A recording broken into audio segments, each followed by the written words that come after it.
नमस्कार, welcome to Tanushree's kitchen कट्टा.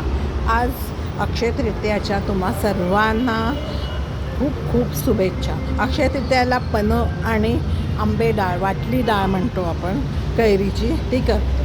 त्याच्यासाठी लागणारं साहित्य: चण्याची डाळ 3-4 तास भिजवून ठेवली होती आणि ती वाटून घेतली. आणि फोडणीला लागणारे साहित्य: साध्या मिरच्या हिरव्या घेऊ शकता तुम्ही, किंवा भरली मिरची असते ती फोडणीला घालू शकता. हिंग, जिरं, मोहरी आणि त्या मिरच्या, कढीपत्ता थोडासा, ती फोडणी गार करून ह्याच्यात घातलेली आहे मी. आणि थोडंसं ओलं खोबरं घातले, बारीक चिरलेली कोथिंबीर आणि थोडीशी साखर, किंचित मीठ घातलेलं आहे मी त्याच्यात.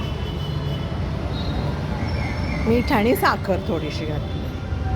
हे सगळं मिक्स करून, आणि कैरी, अर्धी कैरी मी ह्याला, हे जवळजवळ एक छोटी वाटीभर हरभऱ्याची डाळ भिजत घातलेली, त्याला अर्धी मध्यम आकाराची कैरी किसून घातलेली आहे मी त्याच्यामध्ये.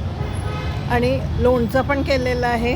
आणि हे पणं, थंडगार पणं, आज हे खायचं असतं. तर तुम्ही पण आज करून बघा आणि माझी रेसिपी कशी वाटली ते कळवा. लाईक करा, शेअर करा आणि सबस्क्राईब करायला विसरू नका. Bye, see you in my next video.